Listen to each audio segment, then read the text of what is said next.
こんにちは。今日は信頼できる VPN の選び方についてちょっと深掘りしてみようと思います。VPN を使えば自分のネット上の行動は誰にも見られない。そう思ってませんか？でも、もしその安心感が実はただの思い込みだとしたら？今日はその話をします。早速見ていきましょう。多くの人にとって VPN ってまるでネット上の透明マントみたいなイメージですよね。でも現実はもうちょっと複雑なんです。これからその神話の裏に隠された真実を一緒に解き明かしていきましょうか。これかなり衝撃的な数字なんですけど、 VPN を本当に正しく使えてる人って全体の3割もいないって言われてるんです。これってどういうことかっていうと、残りの7割以上の人は守られてるつもりで、実はかなり無防備な状態かもしれないってことなんですよね。これは誰も教えてくれないすごく大事なポイントです。じゃあ一体なんで VPN を使ってるはずなのに追跡されちゃうんでしょうか。その主なルートは実は3つあるんです。これからその3つのルート、つまりプロバイダー、ウェブサイト、そして技術的な見えない穴っていう視点からその仕組みを一つ一つ見ていきましょう。まず最初のルートです。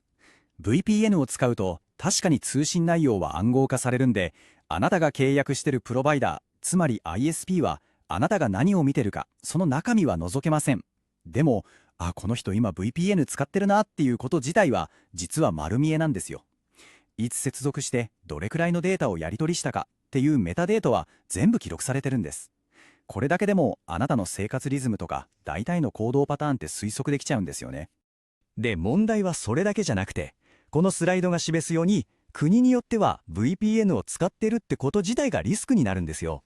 例えばアメリカだと ISP が閲覧履歴を売っても OK になっちゃいましたし、中国やインドみたいに政府の規制がものすごく厳しい国もあります。日本は今のところ大丈夫ですけど、世界ではこういう流れがあるんだってことは絶対に知っておくべきです。さあ、ここがね、多分一番の落とし穴です。ウェブサイトってあなたの IP アドレスが隠れてても別の方法であなたのことを特定できちゃうんです。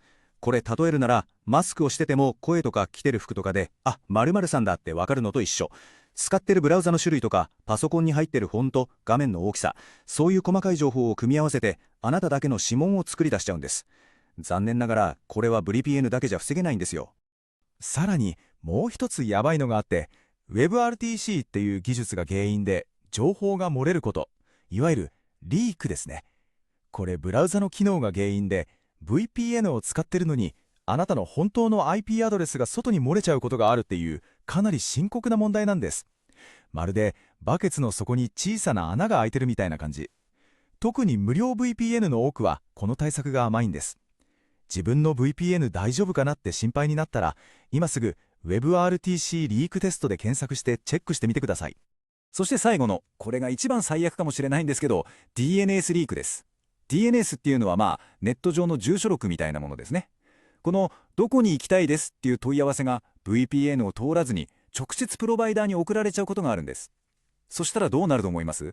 そう、せっかく VPN で移動ルートを隠してるのに行き先を全部大声で叫んでるのと同じ。これは本当に最悪のパターンです。いやー、ここまで聞くともう何も信じられないって不安になりますよね。でも大丈夫です。ここからが本題。これらの問題を乗り越えて本当の意味で自分を守るための具体的ですぐに使える方法をお話しします。正しい知識さえあれば本当の安全は手に入りますからね。まず知っておいてほしいのが、 VPN の匿名性には3つのレベルがあるってことです。レベル1はプロバイダーに何見てるか隠すこと。レベル2はウェブサイトに自分の居場所、つまり IP アドレスを隠すこと。海外の動画を見たり、カフェの Wi-Fi を安全に使ったり、在宅ワークのセキュリティを上げたり。ほとんどの人はこのレベル2で十分なんです。あなたが目指すべきはまずここ。問題は多くの無料 VPN だとこのレベル1すら怪しいことがあるってことなんです。じゃあどうやってその信頼できる VPN を見つけるのか。答えはこの5つのチェックポイント、これだけです。この基準さえクリアしていれば、あなたはちゃんと守られた状態を手に入れることができます。これが信頼できる VPN を選ぶためのいわば羅針盤です。一つ目、監査済みのノーログポリシー。これただログ取りませんって言ってるだけじゃダメで、ちゃんと第三者のお墨付きがあるかってことです。2つ目、キルスイッチ。これは万が一 VPN が切れちゃった瞬間にネットも自動で切ってくれるっていう、いわば命綱。本当の IP アドレスが漏れるのを防いでくれます。3つ目と4つ目は、さっき話した情報漏洩の穴をしっかり塞ぐための DNS リーク保護と WebRTC リーク保護。そして最後5つ目が安全な管轄区域。政府の監視が厳しい国じゃなくて、プライバシーを大事にする国に会社があるかってこと。この5つは絶対に確認してください。で、ここで絶対出てくるのが、でも有料なんでしょっていう話ですよね。でもちょっと考えてみてください。このスライドの通り、本質はすごくシンプルなんです。無料の VPN って、あなたが守りたいと思っている、まさにその個人情報を売ることでお金を稼いでいることが多いんです。無料の代償は、あなたのプライバシーそのものかもしれないんですよ。この表を見てもらえれば、もう一目瞭然ですよね。ビジネスモデルが根本的に違うんです。有料 VPN はユーザーをしっかり守ることでお金をもらう。一方で無料 VPN はユーザーのデータを売ることでお金を稼ぐ。どっちがあなたのプライバシーを本気で考えてくれるかもうわかりますよね。これはものすごく大きな違いです。でも、なんか設定とか難しそうって思うじゃないですか。それが全然そんなことないんですよ。